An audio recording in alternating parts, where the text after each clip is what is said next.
L'islam est-elle une religion universelle? Quel est le sens de l'universel musulman? On en parle tout de suite avec notre invité Boumedienne Ben Yahya. Ça se passe maintenant et c'est sur Mizan TV.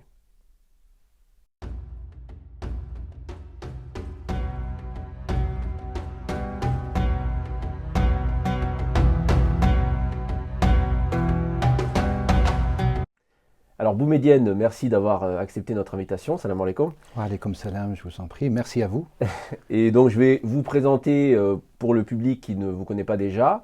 Alors vous êtes le fondateur d'une web TV sur les réseaux sociaux qui s'appelle Kalima TV. Absolument. Je pense que Oui. beaucoup ont déjà dû voir avec des émissions très intéressantes sur toute une série de notions ou de sujets.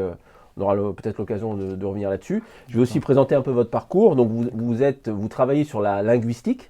C'est vraiment votre... Alors, je travaille sur le Coran à partir d'un axe linguistique et spirituel aussi. Alors vous avez vous êtes titulaire de plusieurs diplômes. On va citer DEA en linguistique générale à l'Université de Provence. Vous avez aussi une maîtrise études moyen-orientales, un master 2 en recherche monde arabe, musulman et sémitique. Vous avez aussi un diplôme en droit et religion. Et depuis de nombreuses années aujourd'hui, vous travaillez, enfin là actuellement vous travaillez sur, je crois, 2 manuscrits ou 2 ouvrages. Donc je vais les citer. Donc le premier concerne la question, c'est le titre, je crois. Vous préparez les degrés. C'est un titre pour l'instant qui provisoire. Provisoire. Provisoire. Donc les degrés existentiels de la parole de Dieu, donc ça c'est l'ouvrage, et un autre ouvrage sur un thème tout aussi intéressant, les 10 commandements à la lumière du Coran. Oui, alors c'est le deuxième ouvrage, si vous permettez de préciser, c'est en collaboration avec un artiste, Alain Husson du Moutier, donc c'est un travail collectif qui s'accompagnera avec une exposition de tout l'art artistique qui exprime ces 10 commandements dans le Coran. Très bien. Voilà. Alors, je le disais, notre sujet, c'est la question de l'universel musulman. On présente l'islam, évidemment, comme une religion universelle, à l'instar, par exemple, du christianisme, qu'on présente aussi comme une religion universelle. Oui. Alors, on va peut-être essayer de comprendre qu'est-ce qu'une religion universelle, en quoi une religion est-elle universelle. On parlera de l'islam, évidemment.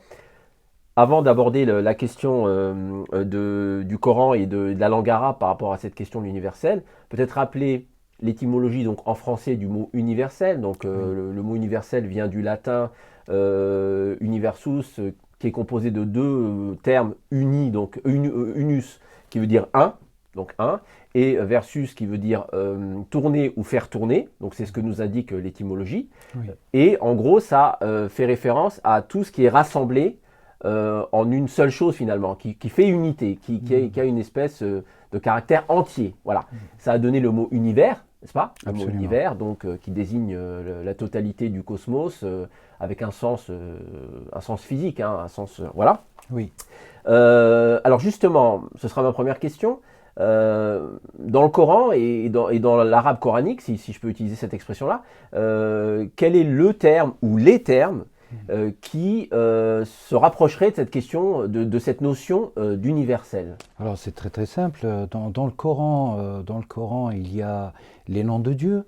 Et peut-être la première référence par rapport à l'universalité, mais une notion d'universalité qui est en lien avec Dieu, c'est Rabbul Alamin, le Seigneur ou l'enseigneur, si on choisit cette traduction aussi, qui est très significative, l'enseigneur de tous les mondes. On a 2 lectures quand on lit Surat al-Fatiha, Rabbul Alamin, qui est une lecture attestée et qui signifierait les 2 mondes, le monde visible, invisible, le monde des êtres humains manifestés, le monde des êtres jinnis, donc non manifestés, vu que jinn signifie caché, tout simplement dans la racine arabe. Et on a une deuxième lecture, Rabbul Alamin, et c'est celle que, à titre personnel, je préfère, qui est aussi attestée, Rabbul Alamin, qui exprime la pluralité des mondes et que cette pluralité des mondes a un Seigneur ou un non-Seigneur, un Dieu. Donc, mais on a aussi, à partir de ce substantif, on a l'usage verbal. Et l'usage verbal, il commence très rapidement, dès le 2e chapitre, 2e grande sourate du Coran, Surat al-Baqarah. Peut-être on y reviendra sur la signification de Baqarah parce qu'elle est importante, elle nous aiguille aussi tout à l'heure. Dans cette sourate, on a le récit de la Genèse de l'être humain, de l'être bashari, qui est Adam, hein, notre père. Dieu, qu'est-ce qu'il nous dit à partir du verset 31-32? On a tout le récit de son histoire. وَإِذْ قَالَ رَبُّكَ لِلْمَلَائِكَةِ إِنِّي جَاعِلٌ فِي الْأَرْضِ خَلِيفَةً. Bon, jusqu'à la fin, mais puis après le verset qui suit, وَعَلَّمَ آدَمَ, et c'est ça ce qui m'intéresse pour répondre à votre question concernant l'universalité, وَعَلَّمَ آدَمَ الْأَسْمَاءَ كُلَّهَا. علم, on a ici un verbe qui est issu d'une racine qui signifie à la fois, et c'est ça les deux dimensions incroyables de l'expression de la langue arabe racinaire, en tout cas dans l'usage de la polysémie, vous voulez dire. La polysémie. Alors, plusieurs sens, quoi. Qu'un mot ou une expression Absolument. comporte plusieurs sens qui ne se contredisent pas finalement, du tout. qui interviennent à des niveaux différents les uns des autres. Absolument, parce que l'existence, c'est par degrés. Chacun occupe, l'existence elle est unique, mais chacun occupe un certain moment dans sa vie un degré. Et ici dans ce verset, وَعَلَّمَ آدَمَ, on a à la fois le degré, la vocation de l'apprentissage, de l'enseignement de Dieu à Adam, une certaine science, une science concernant les noms, si on pourra les traduire. Alors comment vous traduiriez ce verset justement? Toujours important. Alors, Allama Adama, il y a les deux. Alors, vous allez voir, il lui enseigne l'universalité, parce que Allama, il l'universalise. Il lui fait universaliser les noms. D'où, on doit aussi travailler sur la traduction de l'asma. Et l'asma ne signifie pas que des noms, parce que quand on nomme, on fige. Sauf que Dieu ne fige pas. Dieu, dans sa parole, ne fige pas. Dieu met le cadre, fait apparaître le cadre existentiel de sa parole, et c'est à nous de s'y imprégner, de la faire vivre petit à petit, d'où le cheminement dans la vie. Je reviens au verset coranique. Allama Adama signifie à la fois qu'il a reçu une certaine science divine, il s'agit donc d'une science, mais d'une science universelle. Donc on a les deux, la racine, ayn, lam, mim, signifie science, omniscience, par extension, mais signifie universalisme, universalité, mondanité. Qu'est-ce que ça signifie ici, universalité? Ça veut dire quoi? Ça veut dire que c'est valable en tout lieu et en tout temps? Parce que ça, c'est un autre sens qu'on donne, peut-être un peu plus moderne d'ailleurs, de la notion d'universel. Quelque chose d'universel, ce serait une chose qui serait valable à toute époque, donc là c'est le temps, et en tout lieu. Absolument. Est-ce que ça rejoint dans le cas d'Adam, c'est absolu, c'est attesté, et il n'y a pas l'ombre d'un doute qu'ici c'est hors temps. Sauf que Adam, à l'exception que Adam a été institué au centre de la terre. Khalifatun fil ard, au centre de la terre. Alors, Khalifa qui relève une fonction qui va prendre en charge une fonction divine sur terre. Donc on lui assigne une responsabilité, et cette responsabilité ne peut advenir une responsabilité réelle et effective sur terre à l'exception qu'elle soit universelle. Allama, et Dieu d'ailleurs marque cette universalité, insiste sur cette universalité en lui disant وَعَلَّمَ آدَمَ الْأَسْمَاءَ كُلَّهَا, dans sa toute et infinie totalité. Les noms de tous les noms, quoi. Alors, tous les noms, toutes les nominations, parce que les noms, souvent on traduit par les noms. Ouais. Et moi je alors dis. Alors quand vous traduiriez quoi? Alors c'est pas juste traduire, c'est-à-dire c'est paraphraser quelque part pour comprendre tous les sens qui sont enfouis à l'intérieur. Parce que traduire par un mot, parfois, en réalité, fait trahir le sens. Parce que le sens dans les racines arabes, dans les mots arabes, est beaucoup plus riche. Ce n'est pas une langue latine qui est. Il ne faut pas limiter, il ne faut pas circonscrire. Alors quels sont les autres sens? Alors quels sont les autres sens? L'asma kullaha, l'ism signifie le nom, mais signifie aussi le nommé. Et le nom n'est pas nommé. Le nommer, c'est la finalité d'une chose. Signifiant, signifié, ça rejoint. Voilà, donc signifiant, signifié, etc. Toute cette relation de la doctrine ou la théorie du signe. Voilà, dans la linguistique. Dans la linguistique et la sémiotique. Donc ici, Esma peut venir et de la racine samawa, ce qui fait hisser vers le haut, élever vers le haut, et là on a le sens attesté dans le Coran, khaliqus samawati wal ard, celui qui a créé les lieux ou les degrés élevés. Samawat, ça signifie tout simplement, je dirais donc les cieux, qui est traduit habituellement par les cieux, en réalité ce sont les degrés élevés. Littéralement, ça signifie les degrés élevés. C'est le premier sens de Asma. Deuxième sens, c'est les distinctions. Minas Sima. Hein, c'est le trait distinctif. C'est très abstrait quand même, ces significations. Oui. Alors, est-ce que ça ne signifie pas que c'est un sens contre l'autre? Ah non, C'est-à-dire du ça tout. peut signifier à la fois créer les cieux et en même temps faire référence à ces élévations dont vous parliez. Mais on atteint un niveau dans l'abstraction. Oui, déjà... alors c'est à la fois vrai et faux, vous me permettez, c'est à la fois vrai et faux. Pourquoi? Parce qu'il faut aller au bout dans la racine de ce... Il y a le nom ism au singulier ou le nom pluriel asma signifie à la fois élévation et un rapport direct avec les cieux, mais signifie en même temps distinction et ne se distingue à nos yeux horizontalement que celui qui s'élève. Et là, c'est réel. Donc ce tout n'est est pas convergent, abstrait. tous les sens sont Tout convergents. est convergent, c'est une complétude de sens. C'est une complétude de sens qui donne tout un état de vie. Alors, on poursuit. Donc, vous disiez, vous parliez d'Adam, la connaissance des nommés. Donc la connaissance à la fois des noms, l'universalisation. Une universalisation inhérente. Qu'est-ce que ça signifierait universaliser les choses? Alors, c'est pas universaliser, c'est-à-dire il a rendu, il a octroyé Adam, Dieu a octroyé à Adam la science dans ses plénitudes universelles, dans ses contours universels, et par conséquent, rien ne lui échappe, ne serait-ce que par le nom. J'attire votre attention que Dieu nous dit dans ce verset « Wa'allama Adam al-asma » et il ne nous a pas dit « Allama Adam al-af'al » les actions, ce qu'il fait. Il ne lui a pas montré comment faire. Il lui a montré les principes.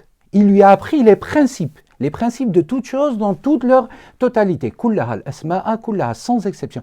Kullaha, c'est le particule par excellence qui signifie qu'il n'y a pas un atome dans l'existanciation et l'institution sur Terre en tant que responsable, parce qu'il est institué en tant que responsable sur Terre, qui va lui échapper. Donc Adam a cette responsabilité de l'univers et de l'universalité, ne serait-ce que sur Terre, par tout ce qui est nom, et par conséquent implicitement, tout ce qui est finalité de ce nom, fonction de ce nom, opérativité sur Terre de ce nom. Quand on prend un exemple, le nom Razak, celui qui octroie le risque. Donc un nom divin, une qualité. Voilà, à quoi bon avoir un nom s'il n'a pas une fonction? Alors, on revient sur notre question. Quel est l'universel? Comment pourrait-on définir l'universel musulman? Quel est le contenu de cet universel musulman, ici à travers le Coran?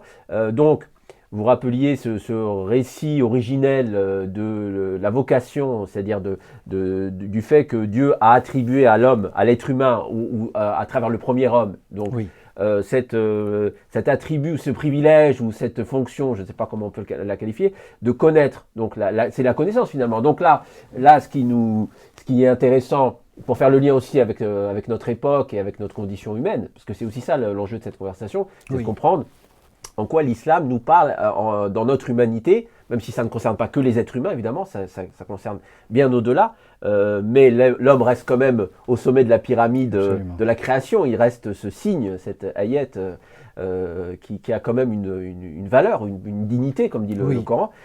Donc c'est à ce titre-là aussi qu'on peut en parler. Donc il y a la fonction de la connaissance, qui est une fonction universelle. On rejoint beaucoup de définitions qui ont été données de l'être humain, comme cet animal raisonnable, enfin c'est les définitions qu'on trouve chez les philosophes, mais qui rejoint une réalité finalement, cette dimension de la connaissance. Est-ce qu'il y a d'autres dimensions, peut-être ça demanderait des développements, mais on va peut-être essayer de débroussailler le terrain. Est-ce qu'il y a d'autres angles, d'autres directions qui nous informaient un petit peu sur la dimension universelle de l'islam? Alors, les dimensions universelles de l'islam sont innombrables, mais si vous le permettez, j'ajoute juste une petite considération concernant Adam, parce que tout part d'ici, en tout cas par rapport à la genèse humaine. Il s'agit ici d'une sphère angélologique. Quand Dieu s'adresse, il s'adresse aux anges, il ne s'adresse pas aux humains. Il s'adresse aux anges en leur annonçant sa décision, sa déclaration d'instituer en tant que lieutenant, calife, responsable sur terre, un être qu'ils connaissent d'ailleurs. La réponse, la réplique ou la réponse des anges était spontanée. était d'une pureté incroyable au point ils assimilaient immédiatement cet être qu'ils connaissaient par la propagation du sang et la corruption de la terre. Donc ça fait référence à un passage dans la sourate Al-Baqarah, donc la vache, ou la deuxième, enfin la deuxième sourate, donc qui commence après la Fatiha, donc l'ouverture. Oui. Et donc c'est un récit, enfin ce récit-là est fameux, il est connu, il est fondateur, il est fondamental parce qu'il revient sur les fondements. Donc je vous laisse poursuivre. C'est juste pour restituer le. Oui, absolument. Et donc il s'agit d'une parole qui s'adresse aux anges. Et les anges, ce sont des êtres qui sont dans un degré élevé. D'où, ici, on a le rapport avec aussi la notion de sama, élévation. Les anges répondent spontanément et purement avec vérité, même s'ils cachent une partie de cette vérité, mais Dieu les dévoile un peu plus tard, que c'est un être tel qu'ils le connaissent dans son aspect formel, extérieur. Ça, c'est aussi une dimension universelle. Je parle de cela, c'est justement, je réponds aux autres, par rapport aux autres dimensions universelles de l'islam. C'est l'extériorisation et l'apparition. Le mot bashar, c'est quoi le mot bashar? Le mot bashar, min al-mubashara, ça signifie l'épiderme qui fait distinguer un être d'un autre. Qui est traduit par, enfin qui désigne l'être humain, c'est ça, ou l'homme. Alors, ce ne sont pas des bonnes traductions. Oui, non, mais souvent, c'est ça. Pour le public, pour qui, voilà. Ça signifie l'être doué d'apparence. Voilà. Bachar, ça signifie tout simplement l'être doué d'apparence. Parce qu'on a des êtres qui ne sont pas doués d'apparence. Et là, c'est une autre dimension de l'universel qui se manifeste par al-Zahir et par al-Batin. Par ce qui apparaît, qui se manifeste sur Terre, nous sommes des êtres de densité, de fina kathra. Une consistance. Chair, voilà. Et il y a des êtres qui sont extrêmement légers, qui sont tellement subtils, qui sont créés juste d'un gaz, d'un petit gaz dans l'espace. D'où le nom Jinn, qui vient de la racine, la même racine, Jinn, Jannah. C'est quand même assez fou. C'est-à-dire le paradis ou le jardin céleste, le jardin, quoi. Alors, la racine exprime ces notions, mais elle exprime surtout le côté invisible, le côté caché à l'humanité, le côté qui ne se manifeste pas. Parce que le Jannah, elle aurait été exploitée immédiatement par les êtres humains, voire corrompue, comme le disait au début les anges quand Dieu leur annonce l'institution en tant que lieutenant Adam, et il y aurait eu des massacres dans ce Jannah. Non, la Jannah, c'est quelque chose d'invisible, c'est une promesse divine, c'est une promesse qui s'inscrit dans le temps lent, le temps non pas de l'individu, mais le temps, le hors-temps ou le hors-temps existencié par Dieu, qui est extrêmement lent par rapport à l'akhira. D'ailleurs, le mot l'akhira, il est évoqué à tout moment. Quand on regarde une personne, je donne juste un petit exemple, peut-être aux auditeurs ou auditrices. Quand on regarde une personne, qu'est-ce qu'on voit? On voit Bachariyatou, on voit son aspect, première chose, on voit son aspect formel, l'aspect visible. Ouais. On voit le Bachari, on ne voit pas l'insaniya. D'où la distinction. Alors, autre terme qui désigne, alors là, l'humanité, habituellement traduit par... C'est là on peut traduire par l'humanité, l'humain. L'humain qui vient aussi de l'humus, je crois en latin, qui a un rapport avec cet abaissement, la terre, etc. etc. D'ailleurs, le mot Adam, vu qu'on parle d'Adam, et de l'universalité de la science d'Adam qu'a reçue, et qui concerne l'universalisme qui est aussi en nous, parce que c'est la capacité de connaître. La raison, finalement. Alors, la raison comme principe universel. Mais pas seulement. Pas seulement la raison. Pas seulement la raison. Ouais. La faculté de réflexion, la faculté d'agir, la faculté d'acquérir une expérience. D'acquérir une expérience, la faculté d'avoir la volonté, al-mashi'a, et de la traduire dans la réalité. Alors vous parliez de la distinction insaniya et bashariya, donc ça renvoie à quoi finalement au niveau du sens? Comment on doit comprendre ça? Alors l'insaniya, le sens fondamental de la racine de insaniya, elle vient de ansana, cette familiarité intime, c'est-à-dire l'être humain est composé, est doué, est voué, il a l'injonction de vivre en communauté. ne peut pas vivre tout seul. Donc l'insan, c'est cette notion, ça véhicule cette notion dans le langage coranique et le langage prophétique de Rasoul alayhi salatu salam, que l'être humain n'a pas été existencié ou créé pour vivre tout seul et d'accomplir la mission de Dieu tout seul. Il doit l'accomplir en collectivité avec donc un les être autres. sociable, c'est ça? C'est un être sociable Donc fondamental. être rationnel ou de connaissance, on va dire. Absolument. Homo sapiens, c'est ça que ça veut dire Homo Absolument. sapiens. L'Homo sapiens, c'est l'homme qui connaît. Absolument. La sapiens, c'est la connaissance. Ben ça c'est Adam, ça désigne quelque part notre père Adam. Ça désigne Adam. C'est intéressant, hein, Bien sûr. cette convergence de sens. Et l'homme sociable, on a parfois défini l'être humain comme cet être sociable, c'est-à-dire cet être qui vit en société ou qui produit des sociétés, hein, et qui produit par la suite une culture. Oui. Donc avec cette distinction nature-culture, Absolument. voilà. Donc c'est une autre dimension. Insania, ça renvoie à cette sociabilité de l'homme. Sociabilité de l'homme universelle et qui est instituée par Dieu et par conséquent tous ceux, vous me permettez de donner un exemple réel parce qu'il faut revenir aussi par rapport à des exemples réels, tous ceux qui font le choix de rester tout seul et de s'exclure d'une société ne répondent pas à l'injonction existentielle universelle du Coran. Le Coran invite à vivre en communauté. C'est-à-dire en communauté. C'est pas un gros mot. Voilà, c'est pas un gros mot, mais c'est un terme de la connotation et malheureusement voilà. la connotation. Alors communauté d'ailleurs, elle renvoie à quoi en arabe? Souvent. Alors quel terme justement? Alors souvent. Alors pas du tout, pas du tout justement. Et c'est ça l'erreur, l'erreur qu'on fait. Souvent on traduit communauté par umma. Non, communauté c'est qaoum. Ouais. Et les deux termes sont attestés dans le Coran. Umma est beaucoup plus grand qu'une communauté. Souvent traduit par peuple, je crois. Qaoum, on dit qaoum Lot, qaoum. Oui, mais c'est traduit. On utilise les traductions utilisent souvent le terme de peuple, je crois.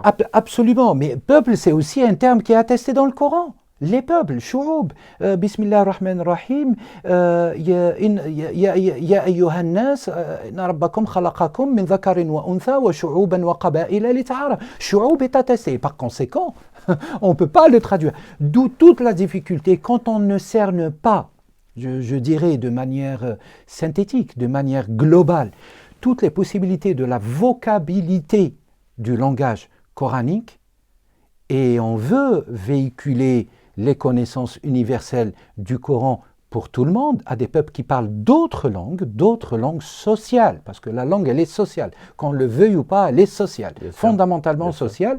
Ben, c'est là où on a la problématique de l'addiction, on évoquait cela tout à l'heure, de l'addiction et de choisir. Et quand on choisit, on réduit. En arabe, on a tous les vocables et chaque vocable est plein. Il se suffit à lui-même, il n'a pas besoin de d'autres vocables. Alors que parfois, en français, on a besoin de paraphraser, voire de gloser pour pouvoir donner sens. Wallahu a'lam.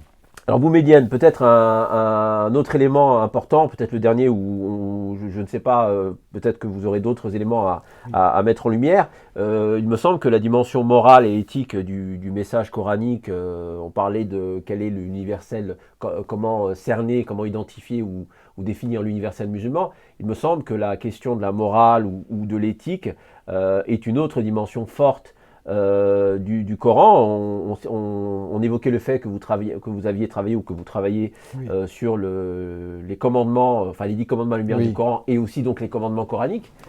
Est-ce que on peut considérer que c'est aussi une dimension forte de l'universel musulman ou islamique?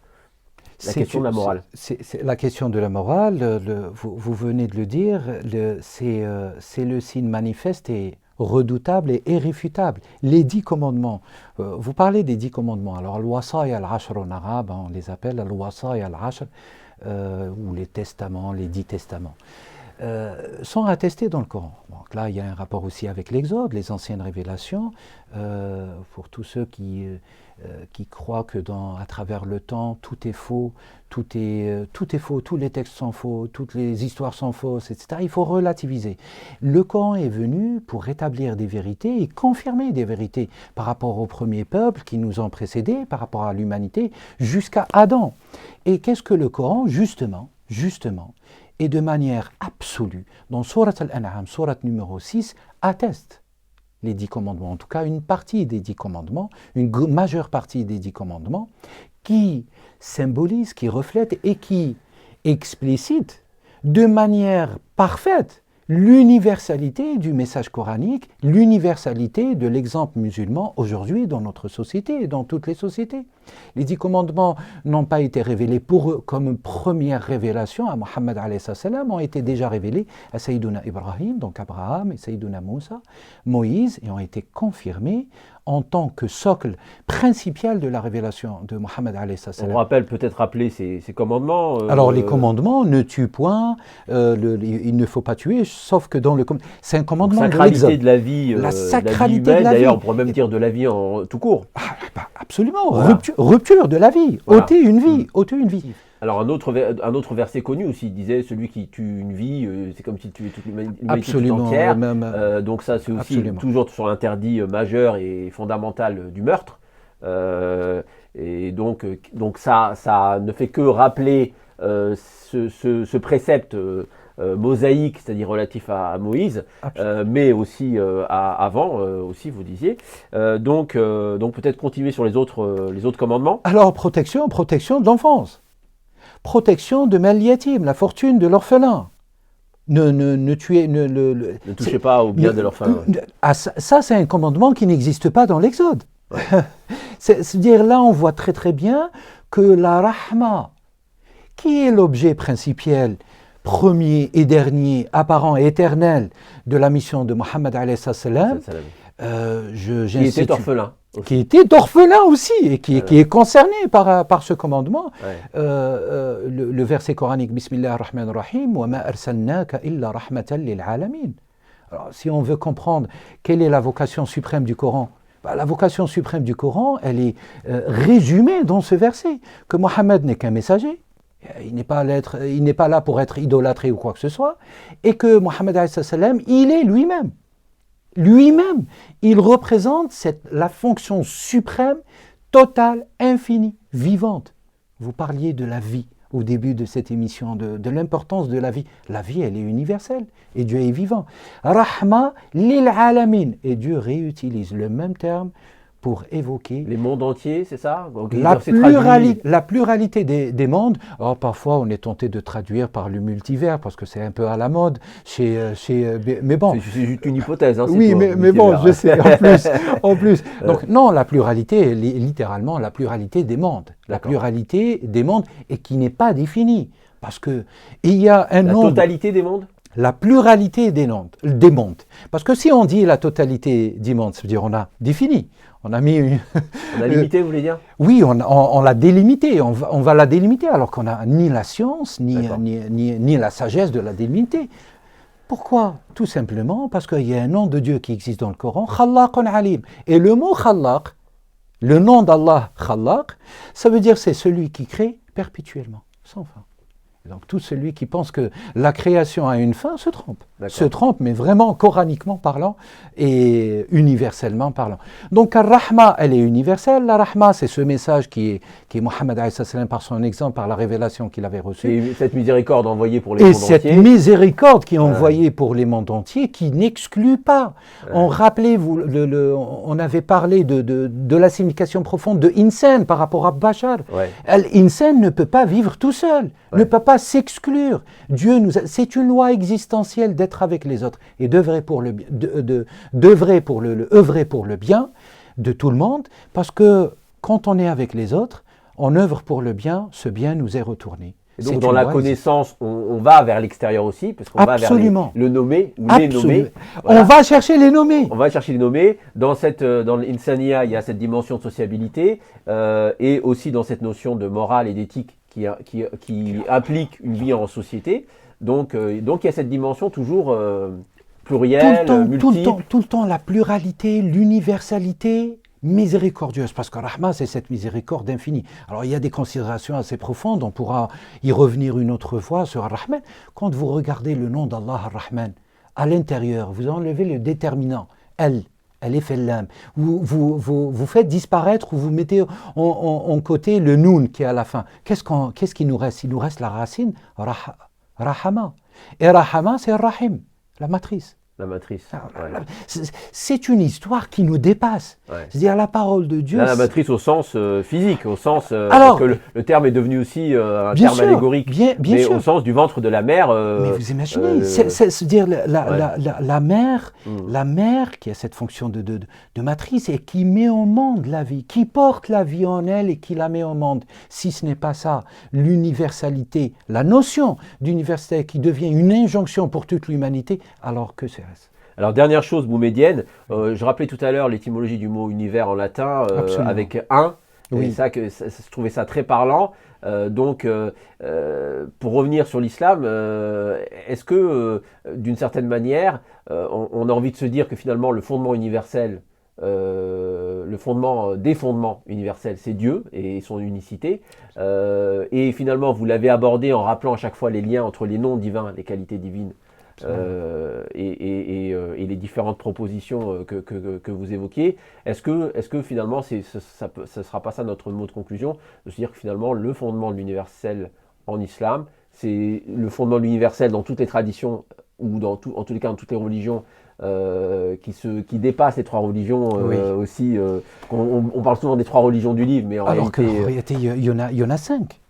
Parce qu'on a un verset dans le Coran, vous permettez justement de rebondir sur ce verset qui est très important, merci de l'avoir rappelé. Verset 62 de Surat al-Baqarah, Dieu cite 5 catégories, de grandes catégories, je dirais, religieuses et à la fois de familles spirituelles sur terre. C'est-à-dire les 5 grandes puissances. Alors, il cite Ladina Amanu, il cite Sabi'a. Les gens qui ont cru ou les croyants qu'on traduit en général. Ladina Amanu, alors littéralement, et là permettez-moi d'être un petit peu littéraliste, parce que Ladina Amanu, c'est ceux qui ont parachevé la foi. C'est pas ceux qui sont au début. Il y a même un autre verset pour faire une ouverture quand quelques compagnons du prophète, selon une tradition prophétique, Dieu leur dit dans le Coran, ne dites pas on a cru, la taqulu amanna, qulu aslamna. Dites que nous sommes soumis, nous sommes rentrés dans la sphère, on est qu'au début, dans la sphère de l'islam, et car la foi n'a pas encore totalement pénétré, occupé vos cœurs. Et donc, il y a une cohérence magistrale et infinie. Je dis souvent au neuf, s'il y a une parole par le biais des possibilités incroyables de la langue arabe, parce qu'il faut le rappeler, et du langage coranique, parce que je distingue les deux, le langage a'ammu min al-lugha, le langage bien sûr englobe les langues, on y revient. C'est vraiment cette parole coranique, elle est extrêmement pointue. Donc les 5 catégories vous évoquiez. Et les 5 catégories, ladina amanu, ceux qui ont parachevé la foi, al-nasara, donc ceux qui... Al-nasara, on les traduit par chrétiens, ça ne veut rien dire. Nazaréens plutôt. Oui, mais et du tout. En réalité, dans le Coran, ça signifie les auxiliaires, ceux qui ont apporté soutien à Jésus. C'est ça le sens coranique. Les apôtres, quoi. Oui, quelque part. Alors, les apôtres, c'est un autre terme attesté dans le Coran. Al-Hawariyun.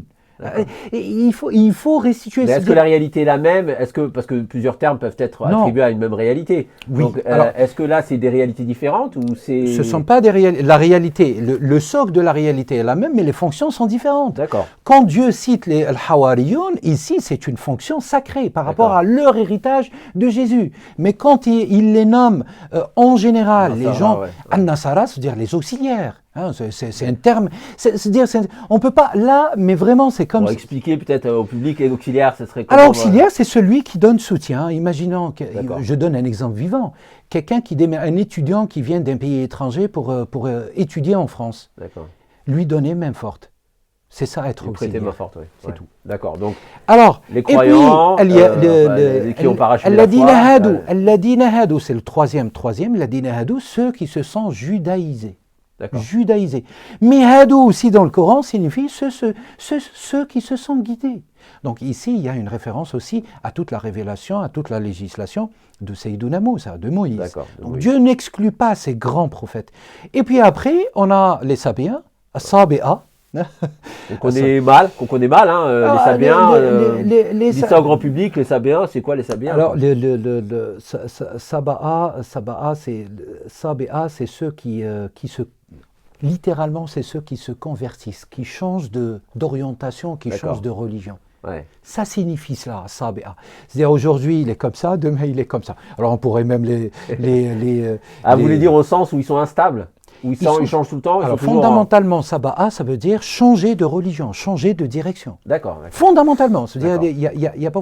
Alors c'était un groupe avant l'islam, c'était un groupe, une mouvance avant l'islam qui changeait selon, alors et qui donnait aussi, je dirais, crédit aux choses palpables, soleil, etc., etc. Un peu comme le Majous. Le Majous, c'est la 5e grande force qui n'est pas citée dans ce verset, mais qui est citée dans d'autres versets, c'est les mages. Ah, le Majous, Les Mazdéens, c'est quoi? C'est alors, les mages, Zoroastre, oui, alors, Zarathustra, ils sont assimilés, pardon, ils sont assimilés à toutes ces mouvances-là historiques, mais en réalité, c'est ceux qui donnaient foi au feu et aux implications du feu, oui, etc. ça correspond à ça, oui. Voilà, ça Oui. correspond grosso modo à cela. D'accord. Donc on aurait Al-Ladhina Amanu, ce serait quoi? Les musulmans, enfin la famille islamique? Ou ce serait au sens général de tous les croyants, quelles que soient les époques? Masha'Allah, cher frère. Oui, mais là, on a Elle l'a identifié 5 familles différentes. On a identifié 5 familles différentes, mais Ladina Amanu Ouais. ne concerne pas que les musulmans, la D'accord. famille musulmane au sens Parce qu'il technique. y a d'autres termes pour désigner Bien sûr. on va dire les chrétiens, c'est-à-dire Bien sûr. ceux qui ont soutenu le Bien Christ. sûr, bien sûr. Euh, Masih les- ou... Voilà le Masih. Et ceux qui ont choisi la religion juive ou Oui, voilà, Al-Yahoud ou... Al-Yahoud, donc les Sabéens et bon, on va dire Le Majous. voilà le Majous, bon Oui. les Mazdéens ou Oui, voilà, les mages. les mages. Donc la première catégorie désignerait par La distinction première- des autres, est-ce qu'elle désignerait les musulmans? Alors, elle désigne les musulmans en tant que mohammediens, Ouais, pour vraiment être précis. d'accord, Elle désigne ceux qui suivent Mohammed, d'accord. parce qu'ils font partie de la communauté des mu'minoun, de ceux qui parachèvent, qui sont en tout cas dans le cheminement du parachèvement de la foi. Voilà. Et ce parachèvement, il est cohérent, il Ouais. est universel par rapport à toutes les communautés. Regardez, Dieu a commencé par eux, Ouais. et il a fini par Sabi'a. Ouais, du plus récent au plus ancien. C'est comme si il y a une cohérence sacrée dans le langage coranique D'accord. qui fait en réalité, pour revenir au principe, Ouais. il faut commencer de maintenant et remonter le temps. D'accord. Inch'Allah, et Dieu est le plus savant. Merci beaucoup Boumedienne, en tous les cas pour cette émission très riche et on n'a certainement pas épuisé ce sujet et on aura l'occasion peut-être Inch'Allah d'en reparler. Inch'Allah, merci. Et en tous les cas, je vous dis à très bientôt, on vous retrouvera pour d'autres émissions, d'autres entretiens aussi passionnants. Inch'Allah. Et je vous dis, je vous remercie de nous avoir suivis, je vous dis à très bientôt pour une nouvelle émission sur Mizan TV.